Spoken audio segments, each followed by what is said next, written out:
बच्चों, केशवदास की रामचंद्रिका के छंदों की व्याख्या के क्रम में अब हम करने जा रहे हैं 6 नंबर पद छंद की व्याख्या, जिसमें श्री राम जो हैं उनके द्वारा जब धनुष तोड़ दिया गया, जनक ने जो प्रण किया था कि इस धनुष पर जो प्रत्यंचा चढ़ाएगा उसी के साथ मैं मेरी पुत्री का विवाह करूँगा, और वहाँ जब सभी राजा हार गए उसके पश्चात राम ने जब वो धनुष की प्रत्यंचा चढ़ाई और साथ में धनुष को तोड़ डाला, तो चूँकि वो शिव जी का बहुत ही पुराना धनुष था, पिनाक था, तो ऐसे में परशुराम जो हैं वो तुरंत क्रोधित होकर वहाँ पर उपस्थित हो गए और आकर उन्होंने कहा जिसने भी धनुष तोड़ा है वो मेरा बहुत बड़ा दुश्मन है, शत्रु है। तब राम यहाँ जवाब देते हुए कह रहे हैं कि टूटे टूटन हार तरु वायु ही दीजित दोष, त्यों अब हर के धनुष को हम पर कीजित रोष। बीच में लक्ष्मण ने भी काफ़ी उनको गुस्सा चढ़ा दिया था, लेकिन राम उस बात को शांत करते हुए बहुत सुंदर तरीके से परशुराम जी को समझाते हुए कहते हैं कि जो वृक्ष टूटने वाले होते हैं वे ही टूटते हैं, अर्थात जिनका समय समाप्त हो चुका होता है, जिनकी योनि खत्म हो चुकी होती है, जिनको अब दूसरी योनि में जाना होता है, ऐसे में जो टूटने वाले वृक्ष होते हैं वे ही टूटते हैं। वायु ही दीजित दोष, लेकिन दोष वायु को दे दिया जाता है, वायु को दोष देना बेकार है, हवा को दोष नहीं दिया जाना चाहिए। हवा जब चलती है तो सारे वृक्ष थोड़े ही टूटते हैं, वे ही वृक्ष टूटते हैं जो टूटने वाले होते हैं, जिनकी समय सीमा पूर्ण हो चुकी होती है। ऐसे में राम कहते हैं त्यों अब हर के धनुष को, ठीक उसी प्रकार जो हर शिव का जो धनुष है उसके टूटने पर हम पर कीजित रोष, आप हम पर गुस्सा कर रहे हैं, आप हम पर अनावश्यक क्रोधित हो रहे हैं। ये तो पुराना हो चुका था धनुष, ये टूटने वाला था, अर्थात इसकी समय सीमा समाप्त हो चुकी थी। हम पर कीजित रोष काल गति जानी न जाई, आप हम पर क्रोध कर रहे हैं हे मुनि, काल की गति को जाना नहीं जा सकता, अर्थात समय की गति जो होती है, कब मृत्यु आ जाती है, कब उसकी समय सीमा समाप्त होने वाली होती है, उसकी गति को कोई भी नहीं जान सकता है। होनहार वे रहे, जो होनी है, होनहार जो होने वाली होती है वो बड़ी प्रबल होती है, वो तो होकर ही रहती है। कहते हैं ना, होनी तो होकर रहे अनहोनी ना होए। मिटे मेटी न मिटाई, वो तो मिटती नहीं है, मिटा देने के बावजूद भी वो मिट नहीं सकती है। तो यहाँ केशवदास कहते हैं कि भगवान राम जो हैं वो परशुराम जी के क्रोध को शांत करने का प्रयास करते हुए उन्हें समझा रहे हैं और ये कह रहे हैं। बच्चों, इसमें कुंडलिया छंद का प्रयोग किया गया है, जिसमें शुरू की 2 पंक्ति दोहा की होती है और 4 पंक्तियाँ रोला की होती है, और जब दूसरी पंक्ति खत्म होती है तो दूसरी पंक्ति का अंत और तीसरी पंक्ति की शुरुआत उसी एक ही उन्हीं शब्दों से होती है। जैसे हम त्यों अब हर के धनुष को हम पर कीजित रोष, हम पर कीजित रोष काल गति जानी न जाई, होनहार वे रहे मिटे मेटी न मिटाई, अर्थात ब्रह्मा ने जो उसके भविष्य में जो उसके लिख दिया है भाग्य में, उसको कोई मिटाना चाहे तब भी वो मिट नहीं सकता है।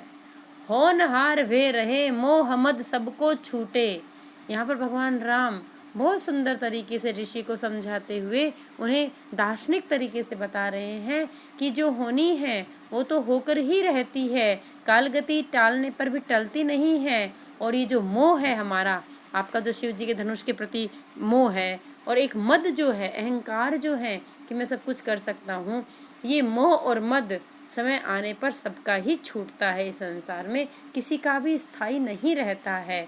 होए तीनों का वज्र, वज्र तीनों का वे टूटे। राम कहते हैं कि समय समय की बात होती है, समय बहुत बलवान होता है, और होनहार जो है विधाता के ने जो भाग्य में लिखा है वो होना प्रबल ही होता है, तभी तो समय आने पर एक तिनका भी वज्र बन जाता है, और वज्र जो है बड़ा कठोर जो होता है वो वज्र भी तिनका होकर टूट जाता है। अर्थात जो बड़े बड़े बलवान लोग हैं वो समय आने पर अत्यंत निर्बल साबित होते हैं, और जो निर्बल व्यक्ति होते हैं वो कई बार सही समय आने पर बहुत बलवान साबित हो जाते हैं। तो यहाँ केशवदास के कहने का तात्पर्य है, कुंडलिया छंद के माध्यम से यहाँ राम ने समझाने की कोशिश की है परशुराम जी को, जो कि शिव धनुष के भंग होने पर अत्यंत क्रोधित होकर जनक के राज दरबार में प्रवेशित हुए थे, और आते ही उन्होंने अपना क्रोध जो है वहाँ पर सब पर बरसाना शुरू कर दिया था। तो बच्चों यहाँ हम स्पष्ट देख सकते हैं कि उस ब्राह्मण पुत्र का इस प्रकार से क्रोधित होना, शिवजी के धनुष के प्रति उसका मोह होना और साथ साथ अपने बल का जो मद होना, यहाँ राम ने उन्हें संकेत करते हुए बहुत ही अच्छे तरीके से उन्हें समझाने का प्रयास किया है। अब आगे देखिए महादेव क्या कहते हैं। महादेव भृगुनंदन को फिर समझाते हैं, क्योंकि भृगु के पुत्र थे ना परशुराम। तो यहाँ वो आकर कहते हैं कि भृगुनंदन सुनिए, हे भृगु के पुत्र, आप मेरी बात को ध्यान से सुनिए, मन महु गुनिए, और अपने मन में इस बात को उतार लीजिए, अच्छे तरह से उसके ऊपर चिंतन कर लीजिए। रघुनंदन निर्दोषी, जो रघु के पुत्र हैं, रघु के वंश के जो श्री राम हैं रघुनंदन, वो पूर्णतया निर्दोष हैं, इन पे कोई दोष आप नहीं मंड सकते। नित्य ये अभिकारी सब सुखकारी, सब ही विधि संतोषी। चूंकि परशुराम ने श्री राम को एक साधारण व्यक्ति जान लिया था, ये भूल की थी, अतः महादेव उन्हें चेताते हुए कह रहे हैं कि आप शायद इन्हें पहचान नहीं पाए हैं, ये तो अविकारी हैं। अर्थात राम के जो स्वभाव है, राम का जो स्वभाव, उसमें कभी कोई विकार आ ही नहीं सकता। बच्चों ये जो 5 विकार कहे गए हैं, काम, क्रोध, मद, लोभ, मोह, इनमें से कोई भी विकार राम को नहीं छू सकता। तो महादेव यही समझा रहे हैं कि नित्य हमेशा से ये अविकारी हैं, सब सुखकारी, सब प्रकार से आनंदकारी हैं, सबको सुख देने वाले हैं, सब ही विधि संतोषी, और सब प्रकार से ये संतोष धारण करने वाले हैं। एके तुम दो, और यहाँ पर भी तुम दोनों दो नहीं हो, एक ही हो तुम दोनों, अर्थात इसी परमात्मा का हे भृगुनंदन तुम अंश हो, तुम आत्मा हो, और ये परमात्मा है। एके तुम दो, तुम दोनों एक ही हो, और न को, इसके अलावा आप और कोई नहीं है। एके नाम कहायो, आपका नाम भी तो एक ही है, आपका फरसा रखते हो आप, आपका परशुराम है और ये केवल राम है। आयुर्बल खूट्यो धनुष जो टूट्यो, मैं तन मन सुख पायो। अब महादेव का धनुष था, वे खुद कहते हैं कि आयु का जो बल था वो फूट गया, खत्म हो गया था, अब इस अवधि खत्म हो गई थी इस धनुष की, और अभी धनुष टूट गया। मैं तो बल्कि शरीर से और मन दोनों से ही मैं सुख को प्राप्त कर रहा हूँ। मुझे बड़ा अच्छा लगा कि अब इस धनुष के समाप्त होने का समय आ गया था, और वो राम के हाथों से इसने टूटने का जो अपना एक भाग्य प्राप्त किया, वो अच्छा लग रहा है मुझे। तुम अमल अनंत अनादि देव, नहीं वेद बखानत सकल भेव। अब यहाँ महादेव कहते हैं, जब महादेव के समझाने पर जो उनको समझ में आया थोड़ा परशुराम को, तो वे क्या मान रहे हैं, तुम अमल अनंत, तुम अमल हो, मल रहित हो, अनंत हो, कहीं तुम्हारा अंत नहीं है, और अनादि, तुम कभी तुम्हारा कहीं कोई आदि शुरुआत नहीं है हे देव। नहीं वेद बखानत सकल भेव, वेद भी तुम्हारा समस्त रहस्य नहीं बखान कर सकते। अब को समान नहीं वेद नेह, भव भक्तन कारण धरत दे। और ये वेदों से जो नेह है, वेदों को बचाने का, ज्ञान को बचा के रखने का, ये जो आपका नेह है, जो प्रेम है, ये आज का नहीं है। भव भक्तन कारण धरत दे, आप तो संसार में भक्तों के उद्धार करने के कारण ही देह को धारण करते हैं। अब आपन पो पहचानी विप्र, सब करहूँ आगलो काज क्षिप्र। महादेव कहते हैं कि अब अपने आप को पहचान लो परशुराम जी, कि आप कौन हैं और ये राम कौन है। हे विप्रवर, हे ब्राह्मण श्रेष्ठ, सब करहूँ आगलो काज क्षिप्र, माने शीघ्र, तेज गति से। अब अगला काम आप बहुत शीघ्रता से कीजिए। तब नारायण को धनुष जानी, भृगुनाथ दियो रघुनाथ पानी। पानी कहते हैं बच्चों हाथ को, पानी, पानी ग्रहण संस्कार होता है। वीणा पानी, वीणा जिसने हाथ में ले रखी है।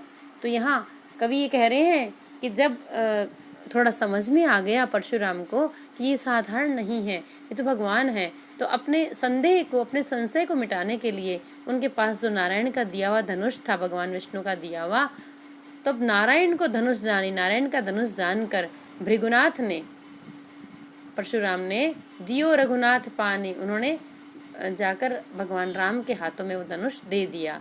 और बच्चों आपको जैसा कि पता ही है कि नारायण ने, स्वयं राम ने फिर क्या किया, उस धनुष को लिया और हल्का सा खींच कर उसे तोड़ दिया, और परशुराम के संशय को खत्म करके उन्हें अपना सही स्वरूप जो है वो बता दिया।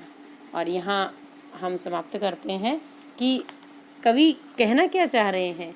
कवि ये कहना चाहते हैं इसमें मुख्य पद में यह है कि राम के वास्तविक परिचय को बताने की कोशिश की है महादेव ने, चेताने की कोशिश की है भृगुनंदन को कि ये साधारण, जिनको आप राम को साधारण व्यक्ति समझ रहे हो, ये साधारण राजकुमार नहीं है, ये तो नित्य अविकारी हैं, अनादि हैं, अनंत हैं, आप इन्हें नारायण का अवतार समझिए।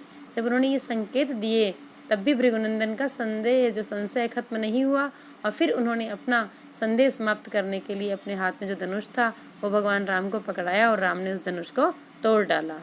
तो बच्चों यहाँ पर पहले वाले में जो कुंडलीय छंद का प्रयोग किया था, यहाँ पर इस पद के अंदर ब्रज भाषा का प्रयोग करते हुए भगवान राम के प्रति जो भक्ति भावना है कवि की, वो भी यहाँ पर व्यक्त होती है। महादेव और भृगुनंदन के इस प्रसंग में, इनकी बातचीत में हम देखते हैं कि केशव ने जो संवाद योजना है उनका बहुत सुंदर यहाँ पर निर्वहन किया है। आज इतना ही, धन्यवाद।